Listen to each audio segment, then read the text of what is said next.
Sulla carta un confronto fra Italia ed Europa, ma di fatto tutti a di strana per Alessandra Moretti e tante donne per quella che potrebbe essere la prima candidata governatrice del Veneto. Ci vuole una forza, un coraggio e una determinazione che ci contraddistinguono. Sto seguendo il suo stesso percorso perché faccio anche io giurisprudenza. Immagino che riuscirà a creare un team ed una squadra che riescono a portare avanti i progetti. Ed anche gli uomini del PD sono consapevoli del bottino di 231.000 preferenze portato in dote dall'europarlamentare. Donna giovane, sa raccogliere consensi, riesce comunque a portare avanti le istanze. Io credo che Alessandra abbia tutti i requisiti per rappresentare bene il Partito Democratico nella sfida del Veneto.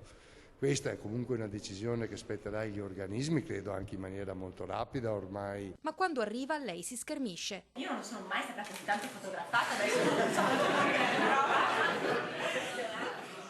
Sapete che potreste ospitare stasera la futura candidata a presidente della regione?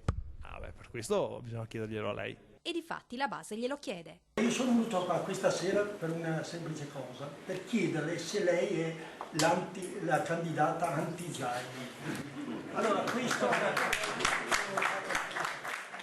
Guarda, io sono assolutamente convinta che per la prima volta il Veneto sia contendibile da parte del nostro partito. Via i personalismi, qua bisogna scegliere chi ha la possibilità di vincere. Io mi metterò in gioco in ogni caso. Io sono a disposizione anche se il candidato o la candidata sarà un'altra, perché sono una donna di partito e perché mi sono sempre spesa e perché credo che di fronte alle sfide più dure bisogna correre tutti.